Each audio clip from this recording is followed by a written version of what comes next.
Welcome, everyone. We've seen industry after industry get transformed by technology, and we now appear to be at an inflection point in our own industry. There's an increased array of choices for education. There are changing expectations on part of people as to what they want out of education. We've organized the workshop today along three sets of questions that get progressively specific as we work through the workshop. We'll start with some general questions about what will the disruption in higher education look like? Will it be good for society? We'll then move on to more specific questions having to do with the value chain in higher education. What do incumbents do well at the moment? What do we do not so well? And who will fill those gaps? And we're going to end the workshop with a concrete discussion about what future emerging business models in this space could look like. This is going to be a fast-moving discussion. We have 12 amazing speakers, very accomplished speakers who've thought a great deal in this space, who could conceivably take the entire afternoon. But what we've asked them to do is distill their thoughts, ideas, data into 7 to 10 minutes, and then become part of a panel that will engage in an intense Q&A with the audience. We'll have 3 one-hour sessions. There'll be 2 coffee breaks for you to mingle, but we're also going to ask you to do some work during those breaks that my colleague Arun Sundarajan is going to describe to you. Arun? It's great to have you here, and in addition to our 12 fabulous speakers, we have an incredibly high-quality audience of about 100 people. There are lots of thought leaders here, but there are lots of thought leaders here as well. So please use the coffee break well. We've distilled all of your responses. We got, I think, over 80 responses to our question of look ahead 5 years and tell us the scenario that you see. We've distilled them into what's written on the boards. During the first break, after the first panel, we'd like you to use your 3 green dots and choose 1, 2, or 3 scenarios that you think are most likely. So green dot is for most likely, okay? And then in the second coffee break, we'd like you to use 3 orange dots, and those 3 orange dots are to be used on 1, 2, or 3 scenarios which you think are likely to have the highest impact. So green is for likely, orange is for impact. And then after the coffee break, Clay Shirky will come and sort of do stuff with it that we're as yet unaware of, but will definitely be good. All right, that's it. And I'll hand it off to Adam Brandenburger, our Vice Dean for Innovation. As we all know, there are great forces at work in higher education at the moment, forces going in very different directions. I think perhaps the most important of all for everyone is the opportunity that the emerging economies are creating for literally several billion people to get access to education and to higher education for the first time. But there are other forces, including widespread criticism and dissatisfaction with some of the established institutions and nature of higher education, and questions about the ability of universities to serve responsibly and effectively their current constituencies, let alone their future audiences. What we have is 2 very large numbers, the positive force and the negative force, and it's very hard to know how these effects will play out. But we are also, of course, in this room all good students of create the future, don't just predict the future. And it's my pleasure and my role here to introduce John Sexton, the president of NYU, who has, through his conception of the world's first global network university, played a leading role in creating a significant piece of what the future of higher education will look like. I think in very broad terms, what is envisioned with campuses in Abu Dhabi, Shanghai, as well as here in New York, could be thought of as blended or hybrid education on a very large scale, with intense, immersive communities in different places on the planet, connected to the worlds beyond their doors and connected and interconnected among one another. It's going to be very challenging. I can't imagine a more exciting journey to be on, and it's my pleasure to now ask John to speak to us. Thank you, Adam. I think Adam said what I was going to say. So there are what people call tectonic changes going on. That's undeniable. This is, to use Clay's term, going to be highly disruptive. There's no question about that. From where I sit, there are several major tectonic plates that are moving simultaneously and in different directions. Technology is one of them. There's no doubt about that. But I think it's useful perhaps for me to take a minute or two and sketch the others. I mean, I see at least 4 major plates that are moving. One is what I will call a political plate. There is a change in the political environment that is dramatic. It portends a devaluation of thought. We tend to communicate in slogans. We don't extend our conversation. We don't engage the other party, and we feel no obligation to go beyond the original declarative statement. That cannot be good for society in general. It certainly can't be good for research universities. A second plate that is undergoing dramatic shifts, I'll call, for want of a better word, financial or allocative. If one looks out over the next decades, there's a huge public disinvestment in higher education occurring. This is causing pressures on the traditional providers, but there's absolutely no question that if one looks out 5, 10, 20 years in the long run, the public investment, and I'll now add public and private investment because there's going to be pressure on households that's allocated to higher education, is going to shrink as a percentage of the gross national product. We see this most dramatically in the radical withdrawal of subsidy from the cost subsidy price equation that leads inevitably to the development of pressure upward on price, which we call tuition. It's a huge factor that's in the picture. A third major plate is what I will call globalization. But I don't mean globalization the way it's usually used in a business school. I'm not using it in George Soros' sense. I'm using it, frankly, more in the sense of the Jesuit theologian Teilhard de Chardin, who wrote 50 years before Soros ever used the word to describe economic transactions. It is a movement of human capital. Think the Italian Renaissance.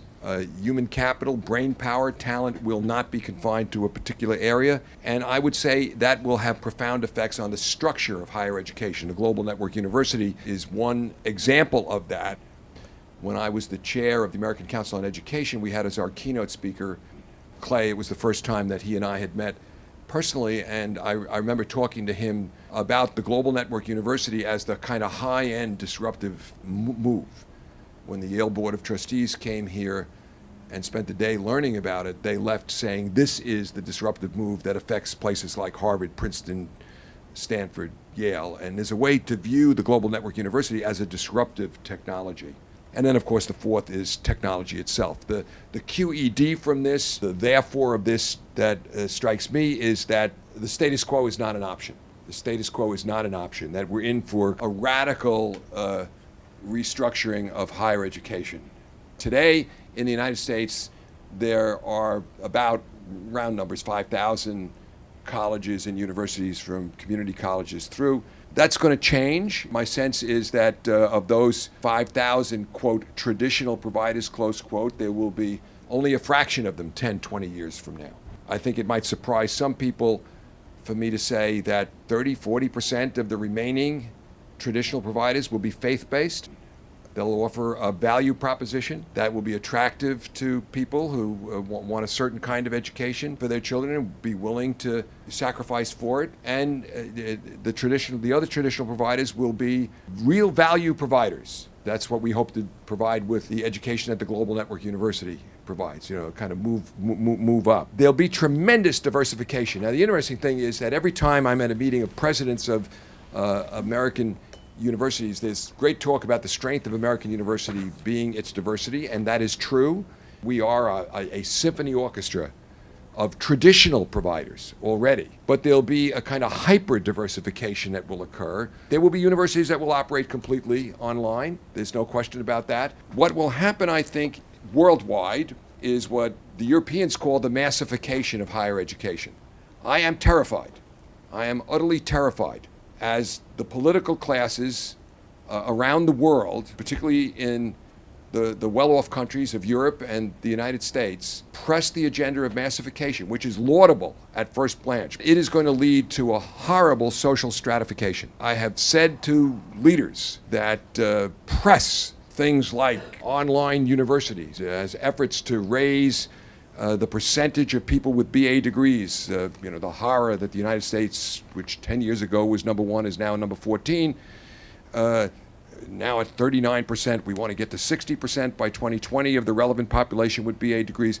My fear, having been in education for 50 years, is that the easiest way to get there is the equivalent at the higher education level of social promotion. And it will not be the children of the plutocrats or the oligarchs or the elites, the connected, the informed, that will go to Western Governors University. I've said to leaders that I will go to the bank and borrow $200,000 and put it in an attaché case and offer it to the leaders of the American political scene who are advocating such things, when they give me a piece of paper saying that they're going to send their children to Western Governors University. But we live in a city where the people that have all the choices kill to get into kindergartens that cost $35,000 a year. What do they know that we're not telling the poor, the unconnected, and the uninformed? So stratification is a great, great fear that I have. I think that we have to yearn for, and the future I hope for, is the importance of matching talent with the place in the orchestra, the diversified orchestra of higher education. That talent can thrive the best. And I think technology will be part of that at every level. It'll enhance every section of the orchestra. Yes, I am the chairman of the advisory board of the University of the People, which is completely online and gives kids in sub-Saharan Africa and Haiti a chance when the alternative is nothing, providing an education that is completely online but has touch and is in class and peer-to-peer learning. But it will also enhance what goes on in this building and in the buildings around this campus. And if we use it correctly, technology will become, as the University of People has become for NYU, a talent identifier. So you pick up the kids and move them up the ladder of touch to where they can get to the education that the well-connected and well-informed and well-resourced yearn for their own. One final point as I close, there's an interesting difference, it seems to me, between the kind of disruptive technology that Clay describes so eloquently in his work, steel industry, for example, and what's going on here, because it is higher education, it's people in the room here, it's higher education itself, which is creating a lot of the disruption here, from the Global Network University to the technology. A lot of the key actors are very much the progenitors of the change that's coming. On the other hand, the core of the enterprise, the median faculty member, is working on the assumption that things are going to be the same 10 years from now as they were, 20 years ago. And people like presidents are sent off to view what's outside the cave, and you come back in the cave with the message, and it's seen as heretical. And then the other part of the picture, just so you get the final thing, is you have these people called board members. And they operate in command and control environments, some of them command and control environments where the disruptive technologies that they see as relevant to us are highly available and important, and they think they see clearly the answer. They see us, even the presidents or deans who've come from outside the cave back into the cave and are trying to explain to the people in the cave there is sun out there. They see us as the equivalent of the horseshoer as the Model T is being invented. And why haven't we done this next week? And why don't you just tell these people that this is what they have to do? And there's a kind of strange trichotomy between the creators who see it all, who are amongst those who prefer to look at the fire on the wall of the cave and don't want to be disturbed, and these other people who don't really understand the soul of the academic enterprise, who think that they have all the answers. So when you figure that all out by the end of the day, it's just slip me a note. And thank you very, very much for having me here. Thank you, John. My colleagues trust me very little, which is why my role has been limited to introducing those who need no introduction. Next is Clay Christensen. Back in my HBS days in the early 90s, I would hear from students, there's a Professor Clay Christensen who's teaching a business strategy course. It's a little different from the other courses, and it's really interesting. This, of course, was before Clay's book was published. Clay will now come and tell us his latest thinking about higher education.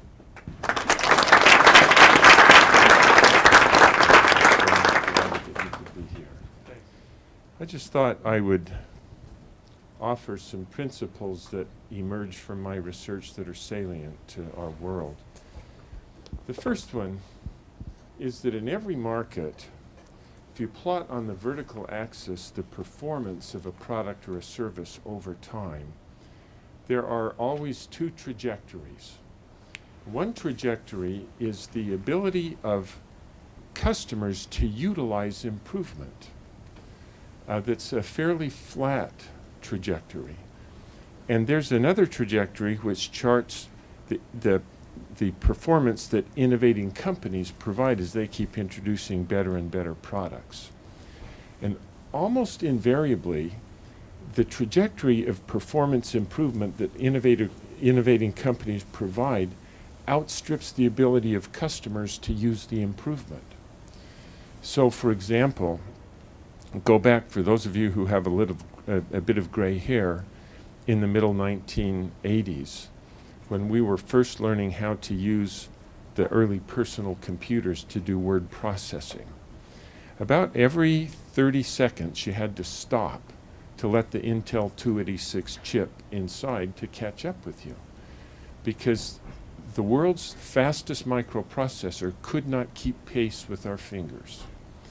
But as Intel introduced faster and faster chips, today their processor inside of your laptops, we only use about 10 to 15% of its capability. Their ability to improve it overshoots our ability to consume it, and that's always the case. And the reason why that's important is at a static point of view, something that is not good enough for what the core customers need at one point is likely to improve so that it overshoots what they can use at a later point in time. And you can see this happening already in online learning. The initial manifestations weren't really very good. But my gosh, it's getting better and better and better. And people who are the least demanding customers are converted first, and then people who have other options are converted later. But you can predict with certainty that the people who are providing these things are motivated to go up market, because in the end, it's the pursuit of profit that causes the phenomena of disruption. The second, if you can think about really the territory of any industry, you can conceive of them as concentric circles. And the innermost circle in an industry represent customers who have a lot of money and are quite skilled. And then as you move to the larger circles, they can represent in your mind larger populations of customers who have less money and less skill, until you come to the outer circle, which is where you and I live most of our lives. Almost always, the initial appearance of an industry occurs at the center. And the reason why they typically begin in the center is the initial products and services are so costly and complicated that only the wealthy have access to them. And then innovations that make that complicated version more and more affordable and simple, they allow people with less money to join the industry. So for example, the mainframe computer emerged in the 1950s as mainframes that filled a whole room. They cost $2 million. Only the largest corporations and the largest universities could have one. And then the personal computer reduced the cost from $2 million to $2,000. And so ordinary people like John and I and Adam could have a computer and use it. And then the smartphone makes the cost from $2,000 to $200, so that billions of people now have access to computing. And again, they always start in the center with the wealthy. And then disruption, which is a type of innovation that makes it affordable and accessible, makes it affordable and accessible for many more people. And people who are in the core typically can't go after disruption because their economic model allows them not to make money when they go to the simple products. And these disruptive innovations always occur competing against non-consumption, because they make people who previously couldn't have access to be able to do that. Prior to the early 1970s, almost all consumer electronics products were made with the technology called vacuum tubes. A vacuum tube was about the size of a child's fist. And in a television, there were about 20 vacuum tubes. And these things sucked up a lot of power and emitted a lot of heat. They were complicated. In today's money, the typical TV costs $4,000. And so only people who had big apartments or homes and big bank accounts could watch TV. A new technology called the transistor emerged in the late 40s. All of the vacuum tube companies like RCA and Zenith and Westinghouse took a license from Bell Labs for the transistor because they knew it was going to be important. But they took that technology into their laboratories to keep working on the technology because it wasn't good enough to support the power required in a TV. And while they were working on the technology, a company in Japan called Sony introduced into the market not a television, but a little transistor radio that cost $2, used 10 transistors, and made it so affordable and accessible that the low end of humanity, people we call teenagers today, could have a radio. And my brother and I bought one. We stuck it right here. We were raised in Salt Lake City. We had to face west to the Great Salt Lake to get reception. And it was a crummy signal, very tinny and static field. But we were thrilled with this new product because it was infinitely better than nothing, which was our other alternative. And the way we defined goodness was different. So our mother had a nice RCA radio in the house, and she measured the quality of that by the fidelity of the sound. My brother and I measured the performance of that by portability and allowed us to do things that previously were not possible. That is, we could listen to rock and roll outside of the thumb of our mother. And then the technology got better and better and better. And what's important about it is that the technology doesn't then go into the center to transform the original players, but rather, when the technology gets good enough, it sucks the customers out of the core to use the new product. And by evacuating customers from the core companies like RCA just disappear. And we see that happening today. The people who jumped on board with online learning first were people who couldn't come to NYU. But this is so much better than nothing that they were delighted to have this. The technology gets better and better, and then the customers get sucked out to that rather than this. And the question is not will this occur, but rather what role will we do in that? So more, but I'll wait until we have questions, I guess. Good to see you, John. Our next speaker is Andre Dua from McKinsey. Andre has been thinking about higher education for a long time and has some interesting data to share with us. Andre? Excellent. So I'm going to start this by looking at 8 people around the world. Let's first go to Mongolia. Many of you will be familiar with Batushig. So Batushig took a course called Circuits and Electronics, taught by Anant Agarwal at MIT. 155,000 students took this course, 23,000 took the first problem set, 7,000 people were certified, and 340 people worldwide scored a perfect score, or the top score in this exam. Batushig, who was 15 at the time and is from Ulaanbaatar, was one of these students. Batushig is now a student and undergraduate at MIT. Let's have a think about that. The first proposition is front doors will give way to open doors. There's been a huge debate about, are these MOOCs terrible because they have such low completion rates? One might ask the opposite question, which is, shouldn't everybody who would like to start such a thing be allowed to take such a thing? Is it possible that in the future we might celebrate 10% completion? Let's now go to Panipat in India. Panipat is my mother's hometown. It's also the scene of a famous visit by Mohandas Gandhi on one of his trips around India. We have a guy, Prasanna, 20 years old. Prasanna applied to the University of Delhi. He was not accepted. He thought, what should I do? He considered a number of other universities in Haryana, Delhi, and concluded instead that he would take one of the new digital degrees being offered by the University of California, the University of Michigan, or the University of Illinois. His personal calculus was that this is going to be better for me. And the whole degree was $20,000.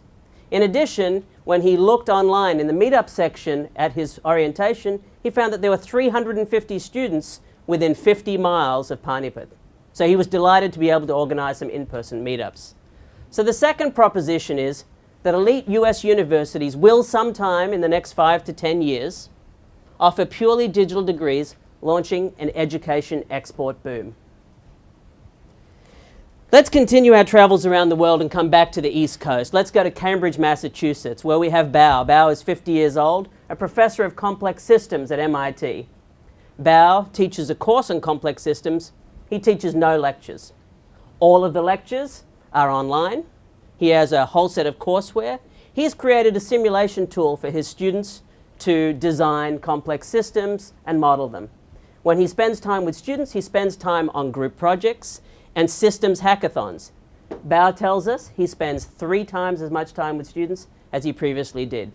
So the third proposition is that blended learning will be the new residential, and teaching as a discipline will flourish once again as there's new kinds of innovation in teaching. And is it possible by 2025 that the penetration of online as part of a blended experience might be 90% instead of 30%. Let's go to Alabama and let's go and see Trey. Well, Trey is a veteran. Trey's done 4 tours of duty. He's been to Iraq 4 times. He was stationed at Camp Lejeune. He's come back and through a veterans program at Walmart decided to work at a Walmart store. Now over 10 years, he's become the assistant store manager. But the kinds of things you can learn at Walmart are incredible. He has incredible expertise in merchandising, store operations, supply chain management, managing teams. But Trey doesn't have a degree. In many ways, the lack of a credential prevents Trey from his dream job, which is leading the supply chain operations of a mid-sized company in Alabama. Trey tries to do it part-time, finds it's incredibly difficult with his life. But what he finds is the Michigan State and Penn State World Campus offer a competency-based assessment, which if he passes, will award him a degree. It has nothing to do with credit hours or seat time. It has everything to do with how capable he is. And having run a store of Walmart in the South, he's actually incredibly capable and gets a degree. So here's what's going to happen by 2025. Competency-based credentialing could unlock trillions of dollars of unmonetized human capital.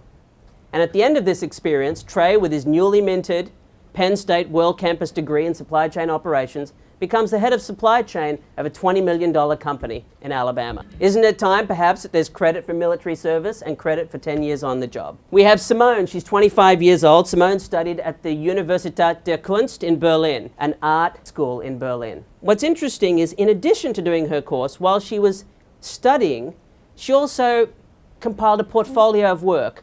She's done 4 projects with UI and UX experience for startups in Silicon Alley. In addition, she's done 3 industrial design projects while she's been working. Now, when it comes time to find a job, she finds that she gets one easier than anyone else, because in the future, while credentials will matter, portfolios will matter more. And we see this already in terms of the way Silicon Alley is hiring engineers. They go and look at their coding on GitHub. So we're at the beginning of something different. Will there be new value for doing 1,000 hours of work before graduation? Chloe is studying a Bachelor of Arts in Manchester, but before she graduates, she does a 4-week business boot camp taught by McKinsey. She does 12 weeks of coding at Codeacademy, and so she finds it easy to get a job. And what we see by 2025 is that programs at the periphery take off. It becomes degree plus. Now to my hometown, Sydney, Australia. Megan, or in Australia we'd call her Megan, is studying a Bachelor of Science degree. She is part of the Higher Education Contribution Scheme. Her degree costs $8,300 a year. By the time she's done, she has $25,000 in debt but she doesn't pay it till her salary exceeds $51,000. It's a tax-based repayment scheme. We are going to see a revolution in education finance. Loan repayments might not begin till your salary exceeds a certain amount. And I can't resist coming back to Brooklyn to end our trip. Jessica works at Etsy. Jessica has a secret dream to work at MakerBot in Brooklyn.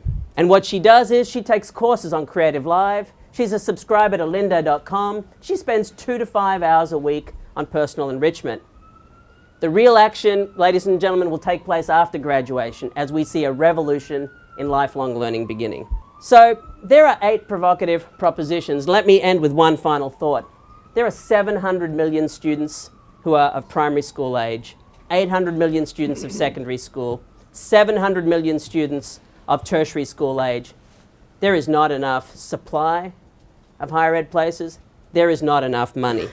Youth unemployment varies between 15 and 50% around the world.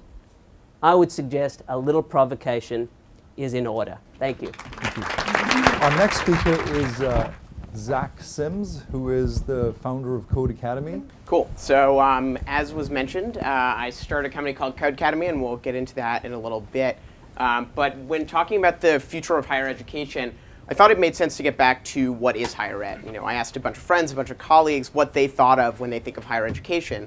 Is it college? Is it, you know, someone going to vocational school? And I think this has changed over time. So I think when you look in the 1960s, only a small percentage of us were actually going from high school to college. And college was seen as a really aspirational way for people to step up in the world. Seen as really the original affirmation of the American dream, right? With 68% of Americans actually thinking that going to college is an integral part of that. And as we've made major headway getting more and more people from high school to college, this has actually changed. And more people are actually seeing college as less integral to the American dream than they did beforehand. Which I find super interesting. I think this really says something about the ROI of college and post-secondary education for people, primarily that people realize that colleges aren't doing enough to prepare people for life after college, and instead they're finding other ways to fulfill their educational needs. So essentially what we're trying to do is solve different and challenging problems with the same solution in the same system that we've had for the past couple of decades. Now college appears to a much wider and broader demographic as we're educating many, many more people. And actually 51.3% of those people qualify as independent, which means that they're over the age of 24 and they're funding their own education. So I think most of the time when we have this conversation about MOOCs and higher education and college, we're really thinking about undergraduate educations. We're thinking about people between 19 and 23. They're spending 4 years on a campus somewhere. But actually the vast majority of people that are getting a post-secondary education are doing so outside of that window. So we're using the same system to educate those people we've been using for the past bunch of decades. And even new plans from the government, like Michelle Obama's new plan for higher education along with the president, plans to increase the number of people that are getting college degrees in this country instead of thinking about other reasonable alternatives. So we're trying to solve a new problem the same way we've solved old problems, and it's not going to work. So I see 3 main problems with the way college works for us now, mostly in content, delivery, and the institutions that we end up learning from. So I think first with content, what we're actually teaching people is wrong. 41% of college graduates, a year after they graduate, find themselves are unemployed or underemployed, despite going to a 4-year degree program. And actually 2/3 of the entire college graduate population thinks that they'll need further training and instruction after graduating. And these are people, again, that have finished a 4-year degree program and feel like they expect their employer to provide them with education that most of the time their employers have no reasonable expectation of providing them. Secondly, how we're teaching these people is wrong. So we're still focusing on these 2 to 4 year degree programs that oftentimes are not coupled with what people actually need to know in order to be successful in the world and what they need to know in order to find a job. Further, as Andre mentioned, only 30% of faculty on campuses actually believe in the concept of blended learning. So we've seen many studies at this point that have actually proven that blended learning and online learning can be much more effective than learning one-on-one or in a group in a classroom, but still the vast majority of faculty don't believe this. Lastly, I think where we're teaching right now is wrong as well. We're relying on institutions that have ballooned in cost, not necessarily because they're dedicating more attention and effort to the teaching experience, but because they're dedicating more attention and effort to administration and hiring other professionals to do things like working on athletics. And this has led to a massive ballooning in student debt, right? As we all know, student debt's one of the biggest crises that we face right now, mostly because of the way that college is structured cost-wise. So, to sum that all up, again, I think what we're teaching is wrong, how we're teaching it is wrong, and where we're teaching it is wrong. So there's a lot that could be fixed. So I got a little fed up with all of this, and I dropped out of college. I was a political science major at Columbia, and was stuck in a bunch of lectures. That's why you dropped out. Yeah, exactly. We could go into that. I found myself sitting in a bunch of lectures, watching professors and learning things, and then I found myself working 30 hours a week downtown in New York, using none of the skills that I had actually learned in the classroom, and failing to see how anything I learned would eventually be anything more than a luxury on the way to becoming a professional. So I started a company called Codeacademy. With my co-founder, once we saw that a lot of our friends faced the same problem. They were interviewing at firms like Goldman Sachs and McKinsey and teaching themselves financial modeling the night beforehand, or teaching themselves to lie in a McKinsey consulting interview with a big, thick vault book beforehand. So we decided that there needed to be a way for people to learn practical, hands-on skills from everyone else around them, and not just from authorities like universities and corporations. Secondly, we decided they needed to learn by doing, by actually working on projects, producing something, and in small community groups as opposed to in a massive openly online course. And we thought this should all take place online, where we could form a global community of people, and also offline with meetups in a bunch of different cities. So, as I mentioned, we teach exclusively practical skills, and our content is not created, we don't create content ourselves, but instead we're an open platform that lets anyone in the world create courses. So we have Google engineers that have created courses, we have Facebook the company, and we have educational institutions like Columbia that have actually put classes on Codeacademy as well. And we use a bunch of data and analytics to figure out which courses are right and which courses are ineffective. We only show students courses that are right for them. Secondly, we put a major emphasis on projects as opposed to credentials, grades, and assessments. So people, A, get immediate feedback, but B, they have that portfolio that we talked about beforehand. So when they finish a certain course on Codeacademy, they have something they can share with their friends and something that they can share with employers that proves that they're able to actually execute on what they say they can. And lastly, as a platform, we have almost no costs of administration. We're purely building the medium through which these people are interacting. So does it work? At this point, we're on 2 years into Codeacademy, and there are millions of people all around the world that have taken lessons on Codeacademy. And people become both entrepreneurs, they level up in their own companies, they find new careers, and they're retraining themselves. So I think we're doing one part of something much larger, and we can fix the system. So all of us, I guess, by applying the lessons that I think we've learned. So thanks.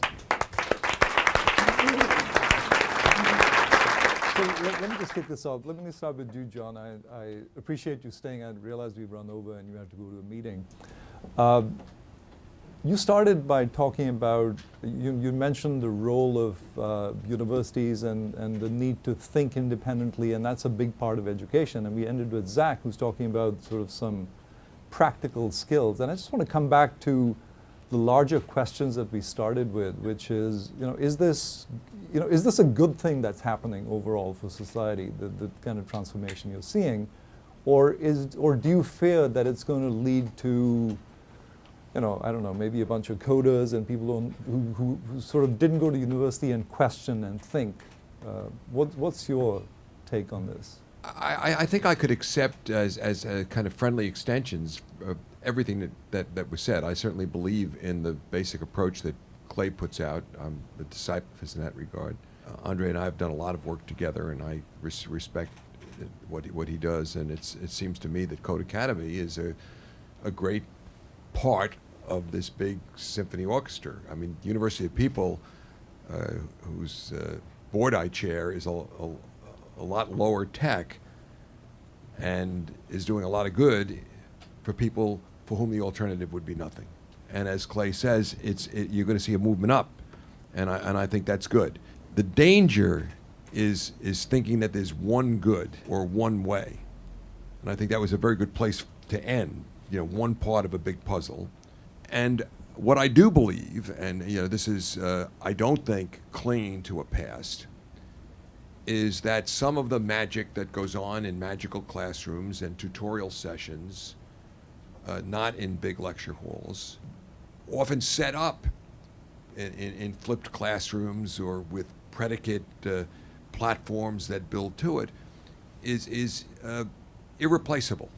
And that for some students, and they project to be the ones who can go farthest up the trail of learning, we want to make sure that they have a chance to get there. We're doing a horrible job as a worldwide human society of doing that now, because some students who could do that are right now in tribal villages and don't have any access at all. So that's why I believe very much in taking the 8 pictures that you showed and just keep, as a social matter, moving them up the stream. So when I look at NYU, I think we have a role to play because of where we are, what we are, who we are, and how we do things that can serve the pinnacle of that process. But it's not for everyone and shouldn't be for everyone because it's a very high cost model. I don't think that there'll be obsolescence to that kind of ineffable creative interaction between human beings that goes back to Socrates. If you try to cram the new technology into head-on competition with the traditional work, it costs a lot of money and you always fail. So one reason why you want to compete against non-consumption is you just have to make a product that's better than nothing and the customers will love it. So a good way to think about the pattern here is over and over again in the transition from gasoline to electrical cars, anybody who has tried to compete head-on the California freeway with a pure electric car has gotten killed after billions of dollars of spending on it. And where that needs to be deployed is you got to ask the question, is there a market where the customers would love to have a car that won't go far or go fast? And you ask the question, you say, oh my gosh, the parents of teenagers would love to have a car that won't go far or go fast. And it will come from golf carts into that market, and then it gets better and better. If somebody wants to use the new technology in head-on competition with the traditional on the California freeway, it has to be a hybrid, because you have to harness the best of the old and introduce the best of the new. And that's what we call hybrid learning here. And then little by little, the technology gets better and better. And so in the end, always the pure play of the new technology wins, but the people who are the dinosaurs of the old technology can extend their lives with a hybrid approach. All right, let's open that up to the audience. Hi, this question is for Zach. I was wondering if you think that you could go back and get that poli-sci degree that you wanted in something like Codeacademy. I hope so, eventually. I'm also hoping for an honorary degree, so if you know anyone. I think, I hope so, to be honest. We've seen this happen. University of Wisconsin has the Flex Plan where people are able to, go back and complete their degrees by proving competency in certain areas. I mean, do I think that'll happen at Columbia in my lifetime? Like, maybe not, but maybe somewhere else it will. At least not for you. Yeah, exactly. Yeah, we gave Bill Gates his degree, finally.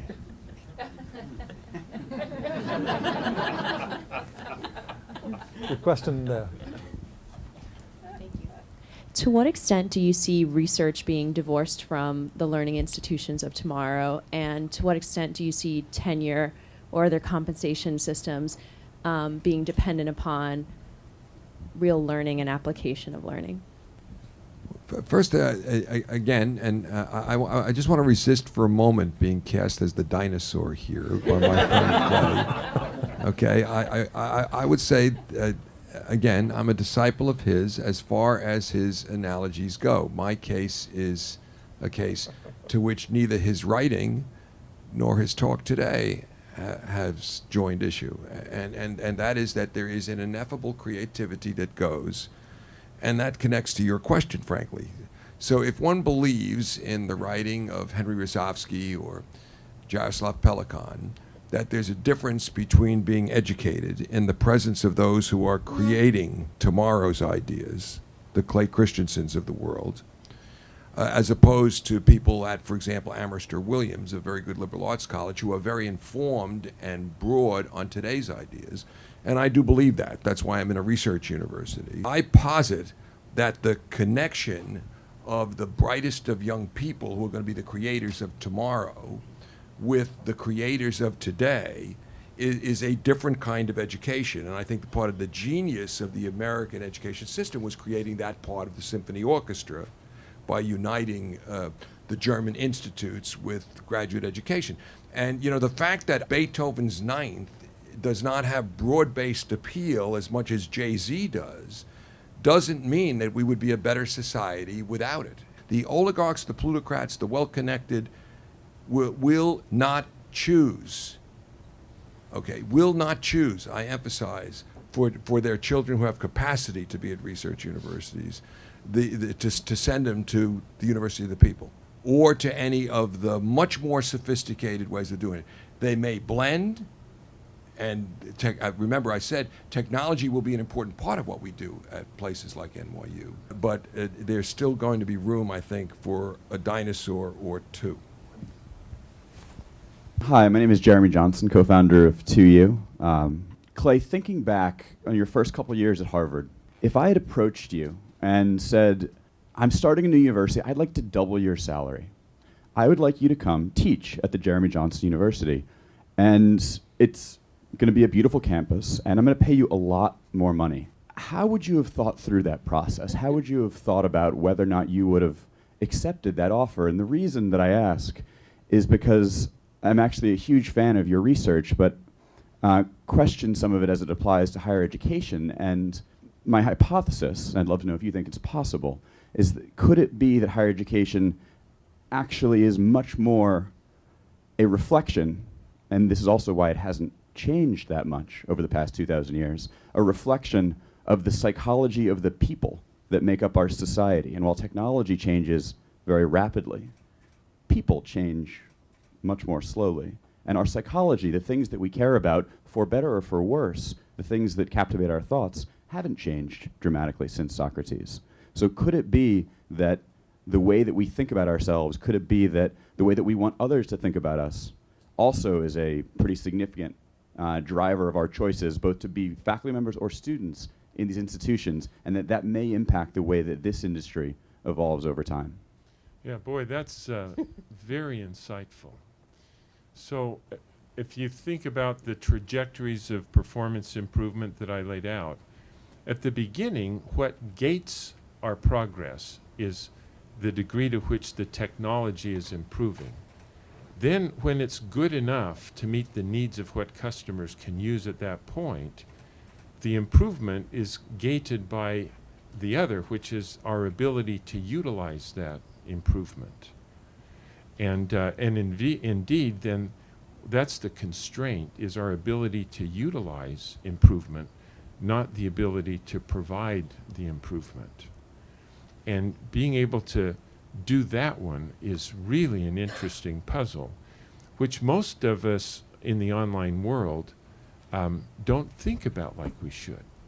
That there are different ways of learning, and we need to customize the way we deliver so that more people can learn, in good ways. So I think we probably don't think about things that we don't know about, and we don't think about what we know about, but is just not, is driven by different things besides technology. I think that's a great point. So you're turning down my offer, is what you're saying? Well, I put my stuff on the University of Phoenix because I'm trying to get Harvard to get on with the transition. Jeremy, I thought that was a hypothetical question, but apparently not. Okay, so we have a question from someone watching our webcast. And he wants to know if you have any thoughts on what other aspects of education beyond learning can or cannot be digitized. In my generation, there's a lot of belief that the online, on-campus experience just can't be emulated online. But gosh, we, Harvard Business School asserts that being in the network of our graduates is just critical. And then we ask them, well, how did you get your first job? They have all kinds of networks online that are getting better and better. And I think 70 to 80% of all college students already are not on campus. They live at home. And so some of those things I think are actually aren't constraints to what we're doing.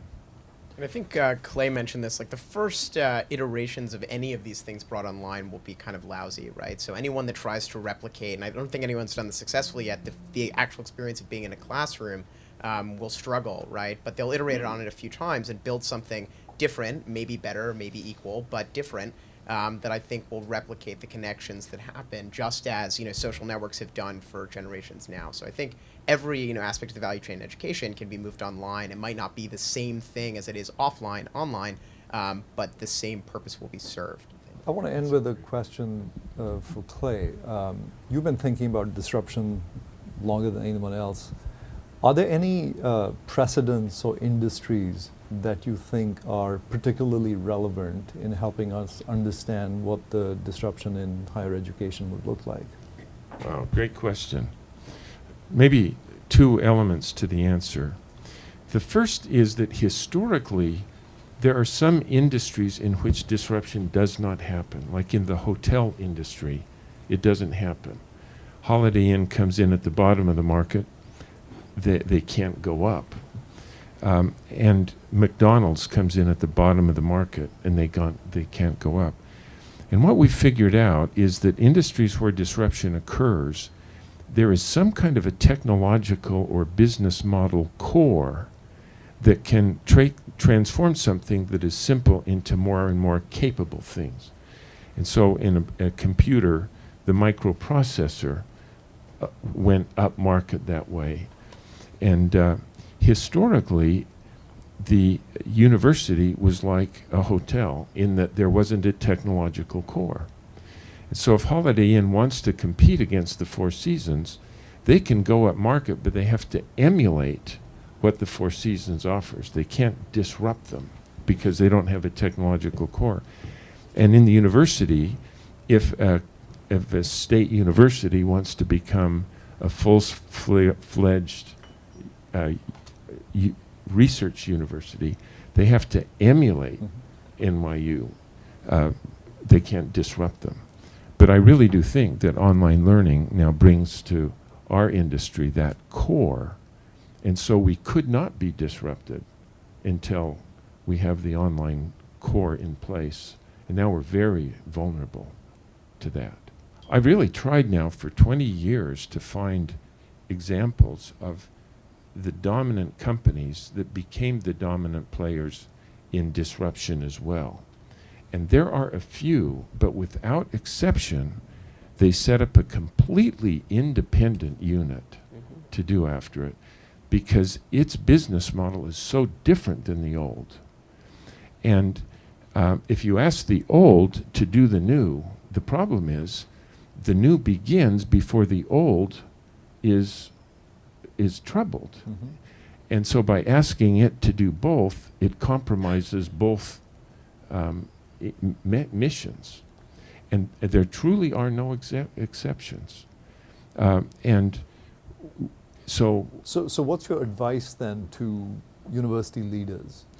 So what would you do? If our approach is to make our existing university better, and we adopt online learning as a blended learning experience, then the university itself can succeed by working within itself. But if we really want to go after the people that we've talked about who are not here, then you'd have to figure out someplace in Brooklyn to have a separate business unit owned by the corporation to go after that, because it truly is just a different business. That's an interesting coincidence. Yeah. So thank you, everyone. I really thank the speakers.